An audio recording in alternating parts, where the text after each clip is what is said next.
Hi, I'm Pastor Mark Raffel. One thing I do to try to keep my mind healthy is remember when Jesus died for my sins. Paul remembered when Jesus died for his sins. He wrote about it in his letter to the church at Rome. He said, "But God demonstrates his own love toward us, in that while we were still sinners, Christ died for us."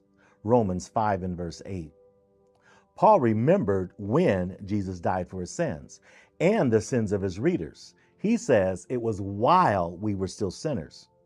That's impressive to know that while you were doing something bad towards someone good was doing something good for you. But I think my story is even better than that. My story goes like this. But God demonstrated his own love toward me in that before I sinned, Christ died for me. When I remember when Jesus died for me, it relieves my mind and it encourages my mind. Because since Jesus already died for my sins, I can have peace of mind that whatever I have done or may do, Jesus already covered it. I can just come and confess it, and he is faithful and just to forgive me and cleanse me of all unrighteousness because he died for it long ago. So, remember when Jesus died for your sins. It was way before you were ever born. Go, be anxious for nothing.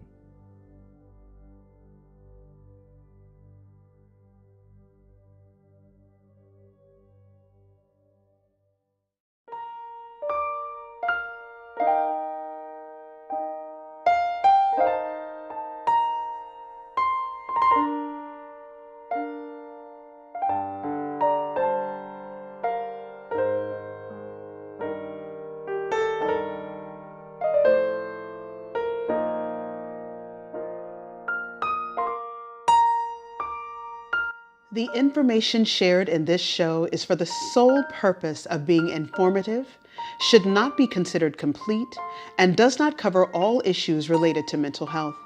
This information should not replace consultations with your doctor, other qualified mental health providers, and/or specialists. If you believe you or another individual is suffering from a mental health crisis or other medical emergencies, contact your doctor immediately, seek medical attention immediately in an emergency room, or emergency mental health services.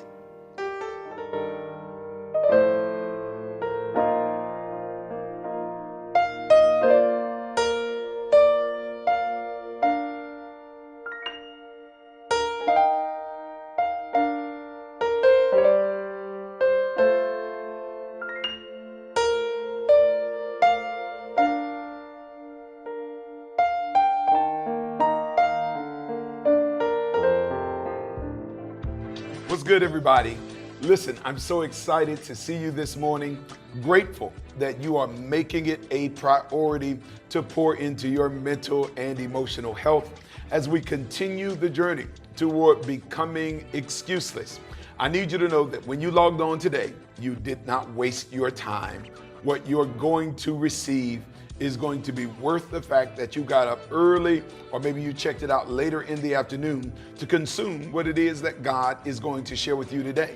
But one of the things I'm going to ask you to do real quick, if you don't mind, be a digital disciple, be an Apple apostle, be an electronic evangelist. If you're with us on Facebook, hit the share button, tag somebody in it. If you're watching us on YouTube, copy the link and send it to somebody that they might be blessed as well. Listen, I'm excited today to have with us again my brother and my friend, Pastor Edsel. Cadet is in the house. Good to be here. And he's going to be dropping some stuff on us. I'm excited about what we're going to be talking about because I know it's going to help a whole lot of people. Yep. And so for those who don't know him, Pastor Cadet is the senior pastor of the Berea Seventh-day Adventist Church in the wonderful city of Boston.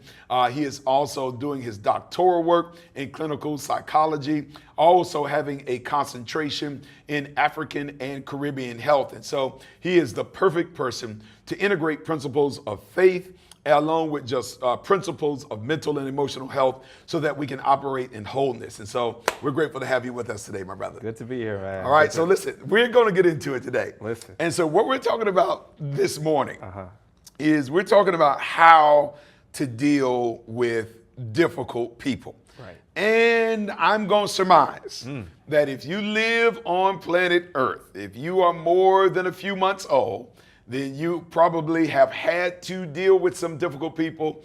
And if I were a gambling man, which I'm not, I would bet that you are dealing with some difficult people right now in your life. And so sometimes when we deal with difficult people, it can add a certain level of stress. It can bring some anxiety. It can have a crushing effect on the soul. And so we need to make sure that we have the tools to be able to manage it.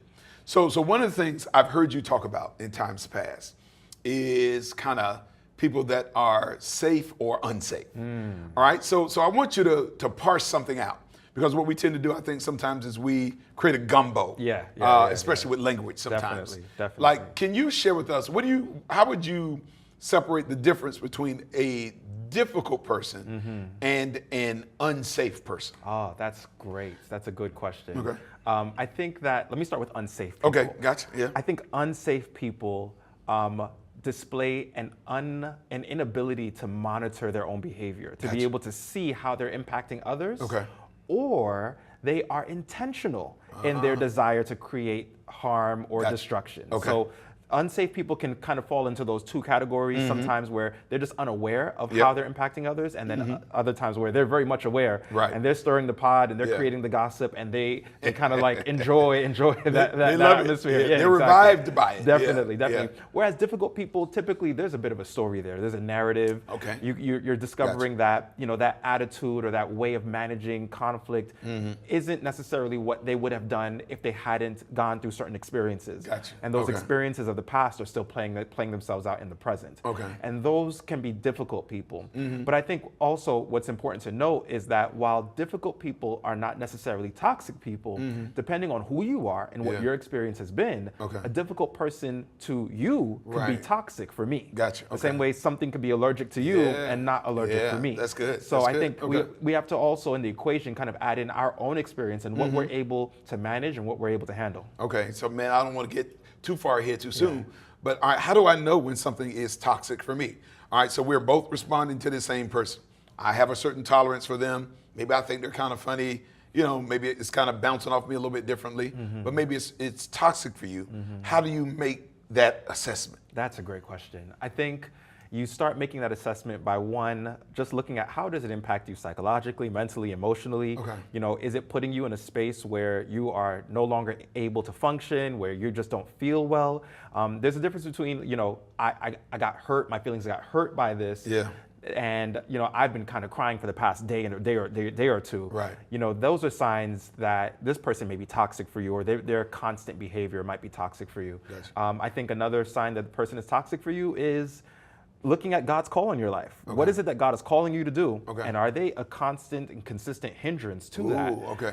That is another sign of toxicity. Gotcha, because those kind of folk can actually derail you from God's ultimate design for your life. Definitely. Now I'm going to circle back something. I want to make sure I heard you correctly. So I kind of heard you say difficult people, kind of many times are responding to certain maybe traumas or difficulties, whereas a toxic person, their motives may not be unconscious, but they may be a little bit more intentional. Right.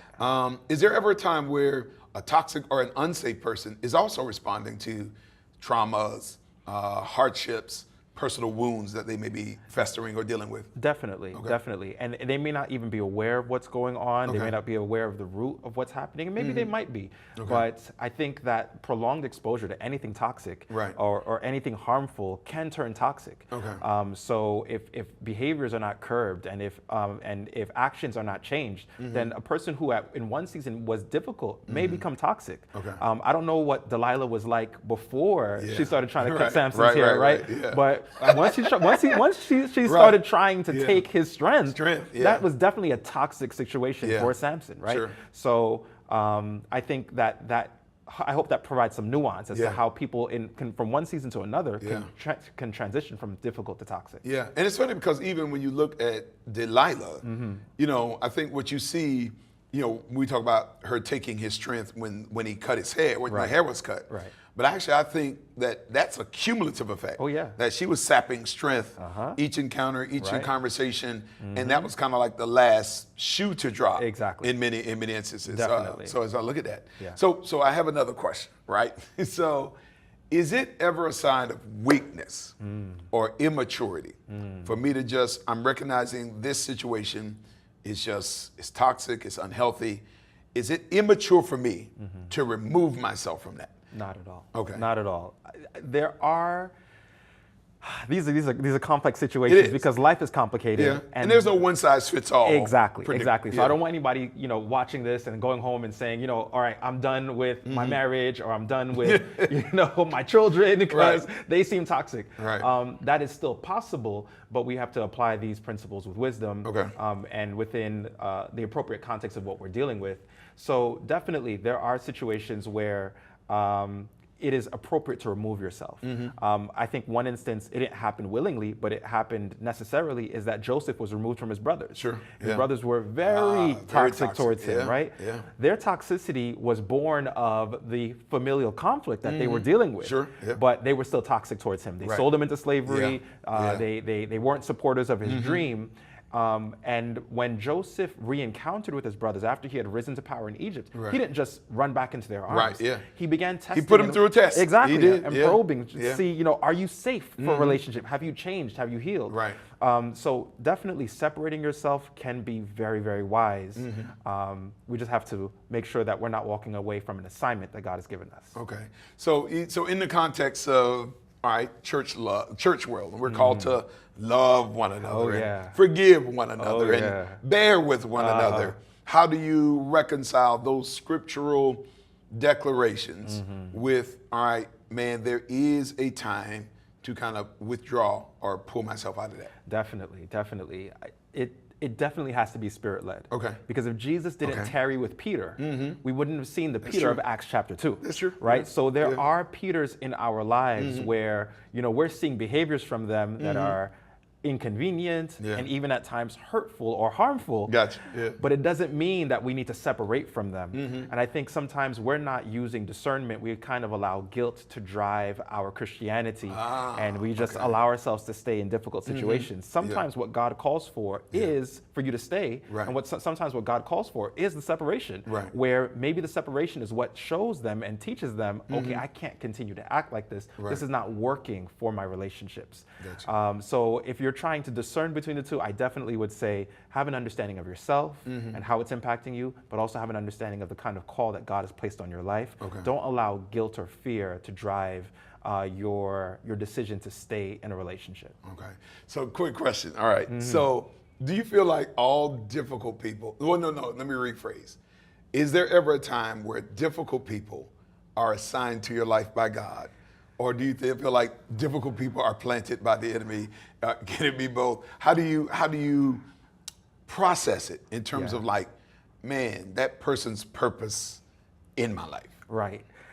It can be very tricky. I mean, and in the Christian world, we see these instances where people are looking at Hosea and Gomer, and they're like, well, you know, I didn't even think about them. Yeah, maybe I'm called to this toxic situation. I think one of the things we should be also looking at when we're looking at toxic relationships in our lives is there toxicity in me that's drawn to the toxicity in them? Okay.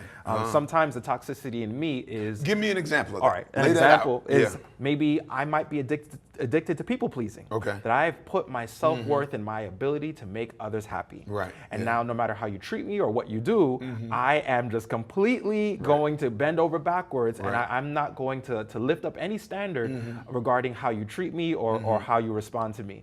Another example might be that you might have been deficient in one kind of relationship in your life. So maybe there wasn't somebody who loved you the way that you wanted to be loved. And now you're seeking for love in the wrong places or in the wrong ways. And you're just drawn to maybe a bad boy image or somebody who's difficult because you feel like you need to fix people in order to be enough. You know, I think if we're going to try to figure out who's toxic in our lives and who is not, we also have to take a look at ourselves and figure out, or where's this motivation to be drawn to this person coming from? Gotcha. Is it something deeper than just Christian duty that's going on there? Yeah. So you feel like there are times when a person that is difficult is assigned by the Lord? You feel like? I think that... Do they have a role? Like, yes, I don't believe that there are always smooth paths in ministry. Gotcha. Yeah. That there are times when, as you're being called to minister, you might wind up with a Peter or even with a Judas. Right. Yeah. Right. And you are not allowed to walk away from that assignment.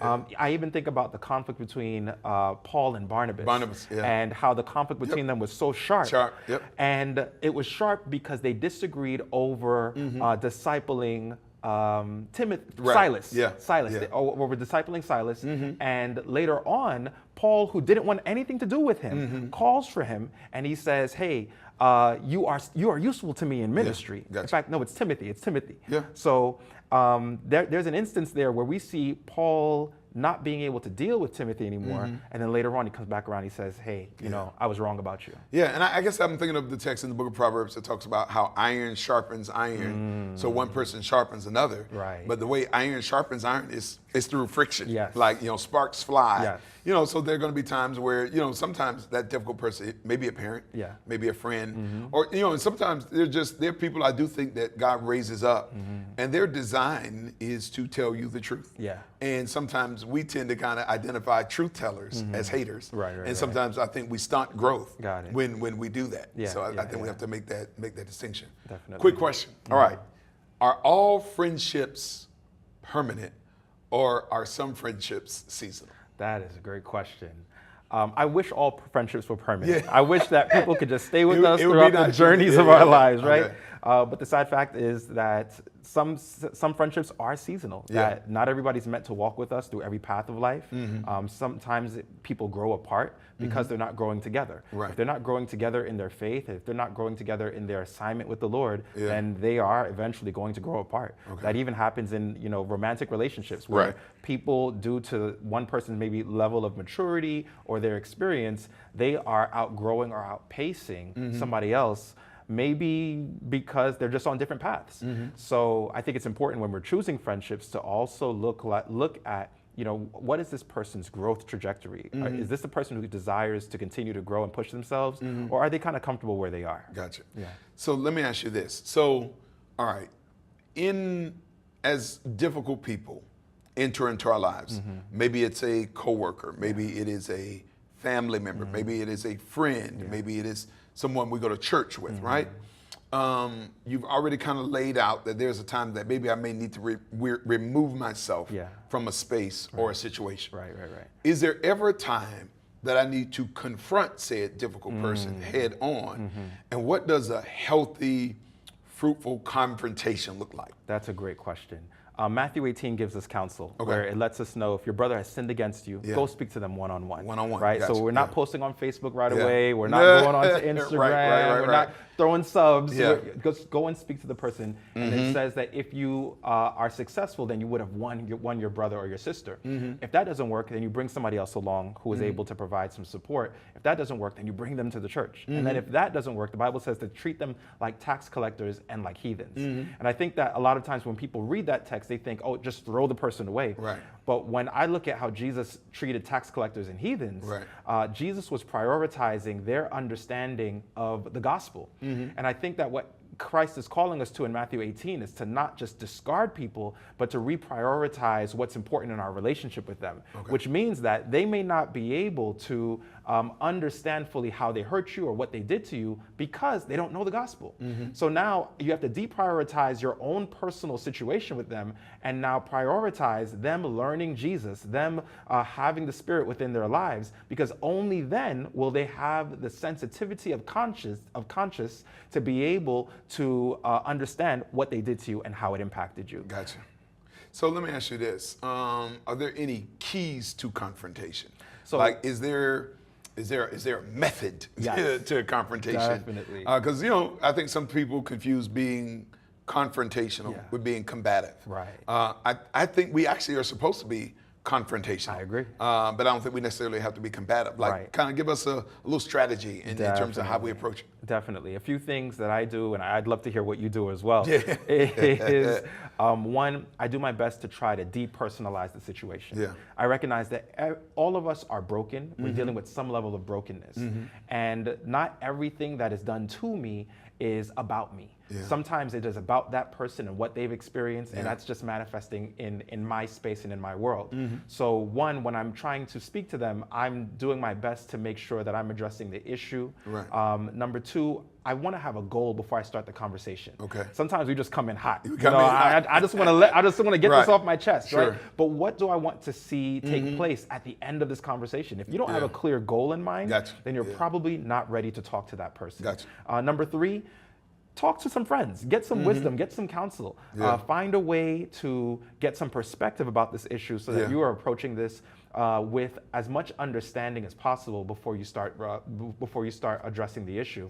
Number four, I think really helpful is try to get on the same team as that person, especially when you're in close relationship with this person. If this is somebody that you're romantically involved with, best friend, your wife, your husband, you're not fighting them, you're fighting the issue. The issue is threatening to come between the two of you. So if the issue is money, it's not me versus you. I'm not trying to beat you. I'm not trying to overcome you. I'm not trying to overwhelm you with my argumentational skills and abilities. No. I'm trying to get on the same side with you because this issue is trying to drive a wedge between us. And I think when we are not seeking to win, when we're not seeking to dominate or overwhelm people, and we're using those kinds of tools, then we're able to approach conflict management or confrontation in a healthy way.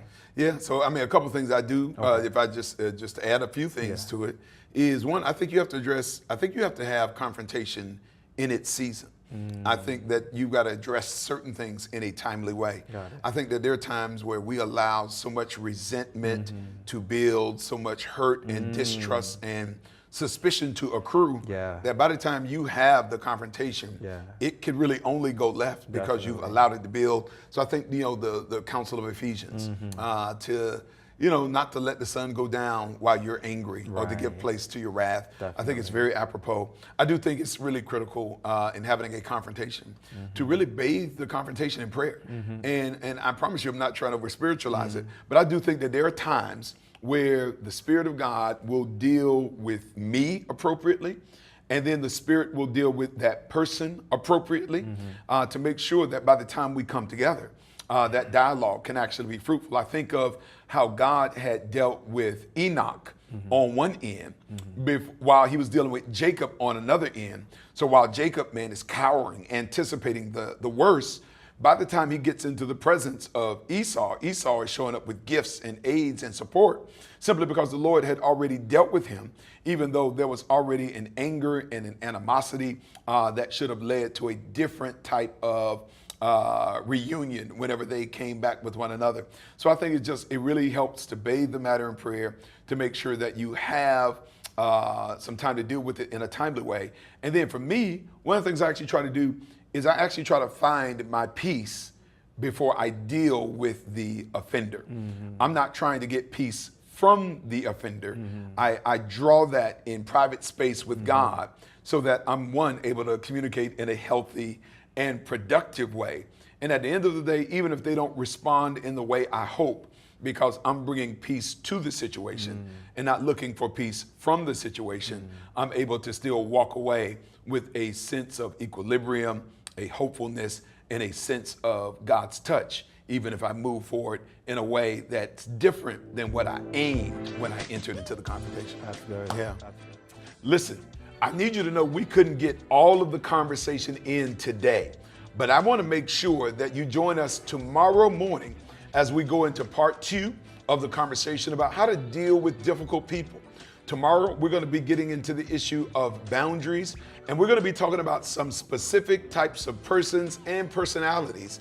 And Pastor Cadet is going to be giving us the cheat code, going to be giving us some directions on how to deal with some of those difficult personalities. So make sure that you see us tomorrow morning, same time, same place, as we continue the journey toward becoming excuseless. What's good, everybody? The excuseless revolution is underway and lives are being radically changed. There are some of you that have the hard copy of the book. There's some that have the ebook. But I want you to know we've heard the call and the audiobook is now available on Audible. There are some of us that need to see the word. Some of us need to hear it. But however you receive it, God be praised. I want to encourage you to go on to Audible, get your version, and continue the journey of becoming excuseless. Hello, I'm Pastor Debleaire Snell, Speaker Director for the Breath of Life television ministry. This ministry was established to take the gospel of Jesus Christ throughout North America and across the globe. My goal is to make Jesus Christ known through the preaching of the word.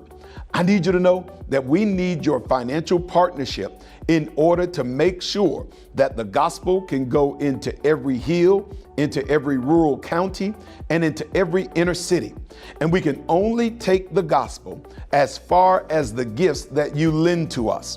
We thank you for your financial partnership in the past, and I'm asking that you would continue to be a financial partner with this ministry going forward.